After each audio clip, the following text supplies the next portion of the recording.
The autumn evening settled quietly over the small town of Maplewood, where the streets were lined with red and golden leaves that had fallen from the oak trees.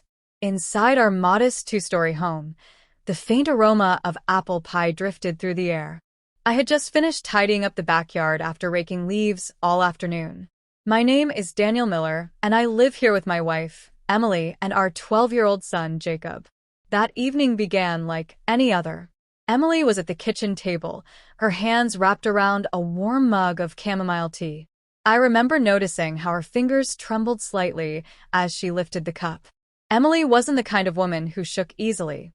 She was strong, steady, and always carried herself with quiet grace. But that night, there was something unsettled in her eyes, something she had carried, I would later realize, for far too long. "Dinner's almost ready," she said softly, her voice not as bright as usual. Jacob was upstairs working on his science project. The house felt unusually calm, the type of silence that often precedes a storm. I walked over, sat across from Emily, and studied her face.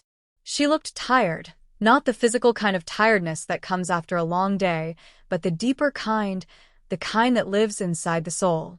I reached across the table and placed my hand gently on hers. "You okay?" I asked. For a moment, she didn't respond. She stared down at her tea, as if searching for courage at the bottom of the cup. Then slowly, she lifted her gaze to meet mine. That was when I knew. Whatever she had been carrying, it was heavy. "Daniel," she whispered, her voice cracking, "there's something I need to tell you. Something I've been hiding for years." The words hit me like a gust of cold wind. My heart pounded as dozens of thoughts rushed through my head. Was she sick? Was there something wrong with Jacob? Had she been carrying guilt about something in her past? I didn't know, but I could see in her eyes that this wasn't small. This was life-changing. I squeezed her hand gently. "Emily," I said quietly, "whatever it is, you can tell me. We've been through everything together. We'll get through this too." Tears welled up in her eyes. She pulled her hand away, stood up, and began pacing the kitchen. I sat in silence, giving her the space she seemed to need. Finally, after what felt like hours, though it was only a minute, she stopped, took a deep breath, and said, "Before I met you, before we built this life, there were things I never shared with you. Not because I didn't want to, but because I was afraid. Afraid of what you might think of me. Afraid of how it might change us." I swallowed hard, my chest tightening. I had always believed we knew everything about each other. In our 15 years of marriage, Emily and I had shared everything, or so I thought.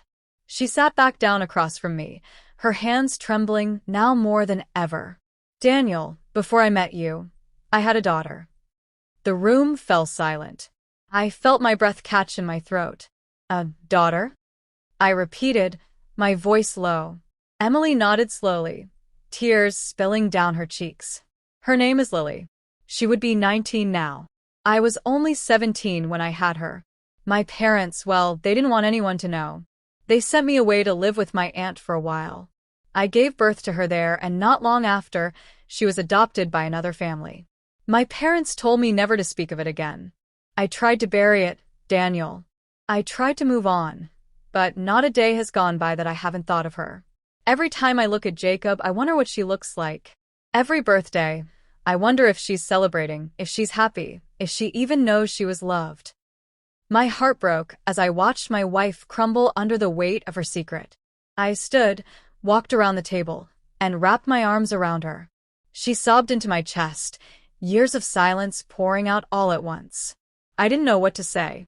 Part of me was shocked, hurt, even that she had hidden something so significant from me. But another part of me understood. She was a scared teenager once, pushed into silence by the people who were supposed to protect her. She carried that silence into adulthood, carrying it into our marriage, because she was terrified of losing the life we had built together. "Emily," I whispered, brushing her hair gently, "thank you for telling me. I can't imagine how hard this has been for you to carry alone. But you don't have to carry it alone anymore. I'm here. Always." She looked up at me through tear-filled eyes. "You're not angry?" I shook my head. No. Hurt maybe, that you felt you couldn't tell me sooner. But angry? Never. You were a child, Em. And then you became a woman who's been living with pain in silence. That doesn't make me love you any less. That night, after Jacob went to bed, Emily and I sat together on the couch.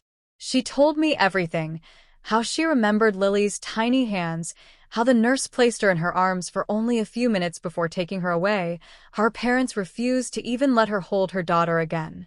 She told me about the nights she cried into her pillow, the guilt she carried when we got married and started our own family, and the fear that if I knew, I might see her differently. I listened. I held her hand. I let her cry. And as the hours passed, something remarkable happened. The weight she had carried for so long began to lift.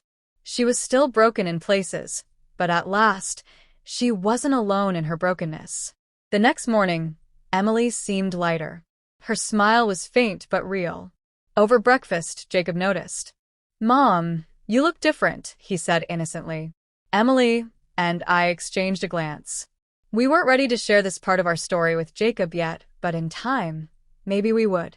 In the weeks that followed, Emily began writing letters to Lily. Letters she might never send, but letters that allowed her to pour out everything she had held back for 19 years. Sometimes she would read them aloud to me, her voice trembling but strong. Each word was a step toward healing. One crisp Saturday morning, Emily turned to me and said, "Daniel, I think I want to try to find her." The idea terrified me. What if Lily didn't want to be found? What if it reopened wounds Emily wasn't ready to face? But I could see the determination in her eyes, the hope that had been buried for so long. And I knew then that I would stand by her side, no matter where the journey led. We began the process slowly. We reached out to the adoption agency, filed some requests, and waited. The waiting was agonizing, but it brought us closer together. Every evening, we would sit on the porch swing, holding hands, talking about the what-ifs. Emily confessed that even if Lily didn't want a relationship, she just needed to know she was okay. Months passed, and then one afternoon, a letter arrived. Emily opened it with shaking hands. Inside was information about Lily, her adoptive parents, her current city, even a recent photo. Emily held the picture against her chest, tears streaming down her face. "She's beautiful," she whispered. "Daniel, she looks just like Jacob." I'll never forget the moment Emily turned that photo toward me. Lily's smile was bright, her eyes warm, and in that instant, it was as though a missing piece of our family had appeared before us. We didn't rush things. Emily wrote Lily a letter, carefully explaining who she was, that she wasn't looking to disrupt her life, but only to let her know she was loved and thought of every day. Weeks later, Lily responded. Her words were hesitant but kind.